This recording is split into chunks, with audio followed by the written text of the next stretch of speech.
All right, first three best items against the bugs right now will be three primary weapons. They're the three best primary weapons of different classes, one for mobbing, one for heavy killing, and one for kind of medium plus enemies and utility. You could probably guess that last one. First weapon is for mobbing, which I think the best right now is the Cookout. Shout out to you Blitzer lovers, but I think the Cookout is better for a few reasons. Reason number one is the AoE damage that it deals. Now, I don't mean like an explosive weapon. Obviously, it's not explosive, but you could just spread pellets of fire, left to right across a whole bug breach. Now, let's just get this out of the way. One enemy people do not like the Cookout against is Alpha Commanders. However, the way I deal with them is using combinations. So like, for example, back in Escalation of Freedom days, I was using the autocannon and the Cookout combo because the autocannon just one-tapped impalers and it dealt with kind of heavy enemies pretty well. And then the Cookout would deal with all the mobs, a good combination. However, this patch, I am using stuff like the Gas Buddy backpack as well as AoE weapons like the grenade launcher. So for those of you who don't know, you know how every enemy has different body parts? Well, every enemy also has a main health pool. Fire tick damage goes to the main health pool.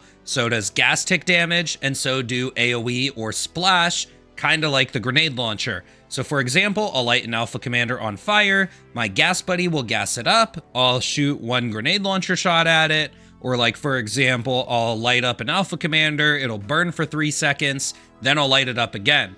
Another thing worth mentioning is I kind of aim for their chests, I aim for their bodies, because when you hit the head, that's dealing damage to their head. But when you hit them in the body, that's dealing damage to their main health pool. So you kind of use these combinations, and then they kind of go down with the rest of the horde as you're kind of spreading around fire and gas and splash damage and whatnot. And if I really just want an Alpha Commander to die, I just swap to my support weapon and finish it off quickly. Now, the Cookout also has amazing stagger, which is great for keeping those predator hunters or stalkers at bay, or whenever these new bugs get added back into the game, it'll keep those guys at bay as well. Hey, maybe they're back by the time this video goes up. And finally, Shriekers are like my #1 hater, bro. Okay, they're always coming for me, wasting my stims, or being like the last bug to claw me to finish me off.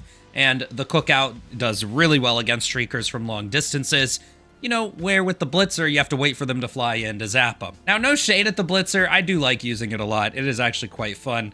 But the Cookout, in my opinion, is better for mobbing, and I will always use the Cookout over the Blitzer if I'm, playing solo or like seriously trying to win. Of course, there's always room for fun though. All right, so next best primary weapon is a heavy killer. It is still the Scorcher. This is the king at taking down chargers when it comes to primary weapons because it does it in less than one magazine after you dodge one charge, do a 180, and shoot them in the wagon. The Scorcher can also one mag impalers. Just make sure you're aiming above those tentacles. You're aiming at the bald spot on the forehead where all those liver spots are. Don't go too low, and it can one mag them once again. It also shoots down Shrieker nests. Now, it does take about 2 magazines, I want to say, to just kill one of the mushrooms. I'm pretty sure you can kill all 3 Shrieker nests in all of the ammo. So the Scorcher does require the supply pack, but that's not really a huge downside. It definitely depends on the loadout you're trying to run, whether or not you want to run supply pack. Just keep in mind, it is pretty much required. And technically, out of all the primary weapons, the Scorcher definitely has the fastest Bile Titan kill. It can do it in less than 3 magazines, which is just very solid for a primary weapon that's fully auto and has a really solid RPM. So even though this weapon does require the supply pack, in my opinion, I think it would be foolish to leave this off the list. All right, now third best weapon is going to meet in the middle of mobbing and heavies. That is the crossbow. Now, I don't know about you guys, but I have noticed that bile spewers are absolutely spawning on just random missions now all the time. They used to only show up on the nuke missions and very rarely on like the SSD or the oil missions, but now they're showing up on eggs. Now they're showing up on capture the flag. I don't really know where these guys are always going to come from, and the best primary weapon to deal with these is easily the crossbow. It also just flat out clears all the bug holes. It's amazing utility. Bug holes, you have to actually kind of shoot them with grenades. They don't always get taken down by Eagle airstrikes. Kind of like, bot fabricators easily get taken out by like thermite or strafing runs. The crossbow is top tier, especially for a solo player when you're trying to clear that mega nest. And a lot of people after fighting the predator strain said they didn't want to use the crossbow because the bugs are getting too close. But, you know, just pick up the Stalwart as your support weapon, and then you can swap between the two when you need to, or pick up that Gas Buddy backpack and keep the bugs away so that you can crossbow them off, because the crossbow is insane at clearing mobs as long as you can get the jump on them. Okay, next two things on our list might as well just be the Chemical Agents Warbond. I'm talking gas grenades and the Dog Breath Gas Buddy. He's been such a good boy this patch, hasn't he? Now, for what it's worth, if you're just a brand new fresh player, I think Democratic Detonation is still the #1 Warbond, just because it has like thermites in it and crossbow, which gives you utility and heavy clearing in your primary and grenade slot. But Chemical Agents is my easy pick for #2. Gas grenades are the single best crowd control just item in your loadouts on all fronts. It puts up a 15-second cloud that completely blocks off a choke point. Now, only the heaviest enemies in the game will ignore this. Only Bile Titans ignore it, or tanks, or like Factory Striders. But even in Chargers and Hulks, getting confused is pretty insane, and it just straight up kills the smallest enemies because it does a small damage over time. These are 10 times better than stun grenades. So you have your grenade to deal with choke points. Okay, what about the Dog Breath backpack? Allowing you to kite enemies a lot easier. One of my favorite solo setups right now is the Gas Buddy and Thermite grenades, and then throw in whatever else I want. Because the gas from the backpack feels strong enough that I don't need to run the gas grenades. And of course, it depends what loadout you want to choose. Sometimes I like the supply pack. In that case, I'll bring gas grenades. But when I want to run the Gas Buddy, I can bring Thermite, which allows me to just chuck them at chargers and then forget about that charger. And like I said, the gas grenades cut off a choke point, whereas the Gas Buddy allows you to kite easier. It allows you to maneuver easier. It allows you to get in those, like, you know, the Mega Nest, for example. Now, it's also worth throwing in a third thing. Maybe you don't have the Chemical Agents Warbond yet, but Gas Strike is absolutely a phenomenal tool. Now, many people know this at this point, but Gas Strike can also be used to take out objectives like detector towers. On the bug side, you can kill the Bile Titan hole with it, or you can take out that research base that normally requires a Hell Bomb. Gas Strike not only has that kind of utility for different objectives and stuff like that, it is absolutely the most goated mobbing stratagem in the game. Again, just leaving, you know, completely blocking off a choke point from all of the mobs, chargers and whatnot, but also just straight up killing all of the smallest enemies like the warriors, hunters, hive guards, and scavengers, and severely damaging the medium enemies like the alpha commanders or the big stalkers. So if I didn't have the gas warbond, I'd be running gas strike in all my loadouts, and honestly, I still bring it anyway half the time. All right, so next two items on this list will be support weapons. And for bugs, I've always chosen mobbing support weapons. You know, the recoilless was one of my favorites in the past. It's amazing. It can shut down all the heavies, and then all of your stratagems can be for mobbing after that. But I really just enjoy mobbing support weapons. My #1 favorite right now for the most fun factor is the Stalwart. Now, the Stalwart was the first solo run I posted the other day. I was using the Stalwart Scorcher combo, Scorchers for the heavies like Chargers or Impalers, and Stalwart for all of the mobbing. Now, I posted that run the other day. Go check it out if you would like to. It's on my channel. I'll also throw it down in the description. Now, Stalwart straight up staggers hunters. It actually has a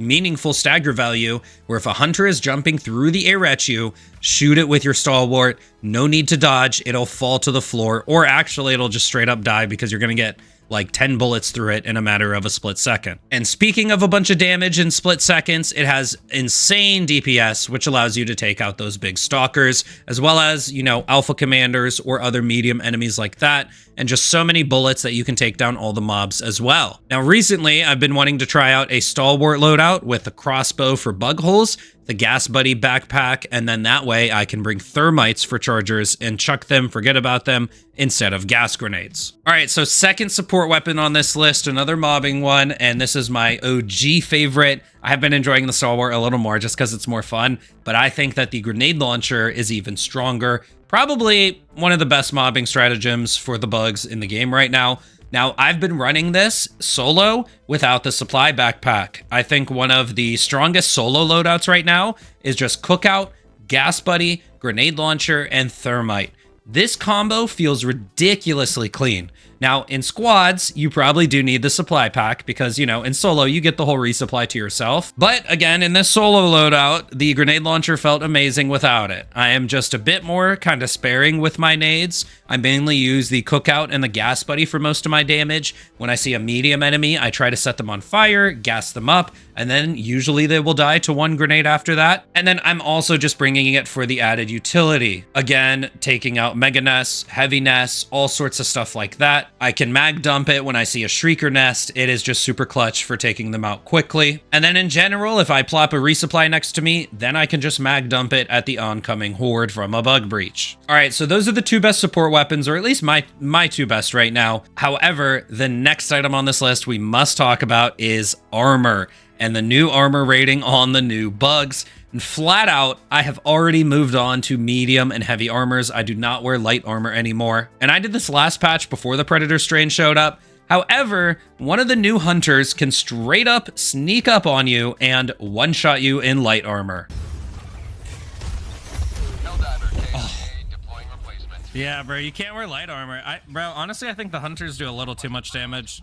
Now, like I said, I've already been testing out medium and heavy armors. I think heavy armor is a bit too slow. I know people do like it, especially the heavy siege armor, to be fair, and because there is no medium option. But I don't really like moving that slow, even though I do use it. I test out all the armors, to be fair. But personally, the single best armor that I'm just going to be wearing all the time is medium padded. Yes, the classic basic Helldivers drip is the best in my opinion. Now, I've been wearing the yellow cheese armor because it was an exclusive, but literally the basic Helldivers armor is medium padded. Now, a lot of people will still hold on to their light armor fantasies and say mobility is king against the bugs and, you know, you're in light armor, just don't get hit. But sure, go ahead. Show me you never get hit once in your games. Also, with the clip I just posted, these hunters are invisible. They can literally sneak up on you and you can't see them, and then they have a potential one-shot on you. And for what it's worth, I can still kite enemies in medium padded. I have the solo run I did the other day in the description. We also do a solo on at the start of all my streams now because I've been enjoying playing solo. And if I'm playing well and I'm locked in, I can straight up go no death for the longest time. But you know, I do lose focus eventually. I'm not the best player ever. Okay, definitely not the best for what it's worth. But I do have a lot of hours in this game. I know how to kite the enemies, and you know, I have to be at least a little bit good right now. Otherwise, I might as well get off YouTube. But yeah, even me, not the best player ever, I can outmaneuver these enemies in medium and even heavy armor. But like I said, heavy just feels a bit too slow, so I am wearing medium padded until something changes. You know, that's just going to be the armor I pick for any general purpose loadouts. Unless I'm doing something specific like all flamers or all gas or, you know, democracy protects for the hell bomb memes. But pretty much the only thing that can one-shot you in medium padded are just like impaler tentacles at this point, or if you happen to get stepped on by a bile titan. I can even live charger charges if I'm dodging when they come at me and they kind of fling me across the map. And those are the kind of things I would die to in light armor. Okay, so now moving on to one super duper underrated all-star stratagem this patch. I mentioned these in my last video, and actually, for what it's worth, I saw Odo mention these in his best loadout video he posted the other day, so maybe they're not super underrated anymore. But anti-tank mines are absolutely amazing on the bugs. Now, there is one quick caveat here. There is a bug, you know, inside the game with bugs, there is a bug where when you are carrying the crossbow, for some reason, it makes you heavy enough to set off the anti-tank mines. It's super unfortunate. I hope they fix this soon. So if you're bringing the crossbow, don't bring the anti-tank mines. But personally, I've just been using the cookout. That way I can bring them. And once that gets fixed, I'll move on to my crossbow and stalwart loadout. But with that out of the way, anti-tank mines completely take out waves of chargers. And the best part about them is they trigger on medium bugs. So annoying enemies like alpha commanders or the new stalkers, they trigger the anti-tank mines and get one shot by them. I'm pretty sure Biospewers set off anti-tank mines. For some reason, I just can't remember off the top of my head. But another thing you can do with anti-tank mines, if you see a group of enemies near one, you can just shoot it to set it off, which is just super handy. It's a mine, you know? You just blow up a big group of enemies real quick. All right, so if you end up using these anti-tank mines in like your solo runs, they have made mine significantly easier. They have a 2-minute cooldown. You can throw them down every single bug breach. And they also just allow you to relatively hold ground a lot easier instead of just running away the whole time. It allows you to pretty much just worry about the smaller bugs like hunters, warriors, and hive guards compared to a ton of chargers or big stalkers or alpha commanders all the time. Hopefully the impaler that spawns ends up walking over these instead of just sticking his head straight in the ground, because it does one-shot them as well. Now, most of the time it won't kill Bile Titans because they do have skinny legs and it does take more than one to kill them. But it can, but usually when I see a Bile Titan, I know that I have to kill it myself. Now, the other thing is, it's not like the anti-tank mines will literally kill every medium or charger ever, but it easily cuts them in half, if not less. They end up being, you know, just a few of them you have to deal with, or maybe like half a dozen or so, like big stalkers make it through, compared to like 30 of them would have made it through without them. They're absolutely insane. I'll bring these in every single loadout as long as I'm like, you know, sweating and really trying to win the game. All right, so we've got one bonus tech 11th on this list, secret technology against the bugs, and Claygar just posted a recoilless and all turrets solo run, which is a ridiculously strong way to spread democracy, and it has been since launch. The link for that one will be in the description, so go check that one out. But otherwise, before you do, be sure to like this video and subscribe, and I'll see you guys next time. I'm out.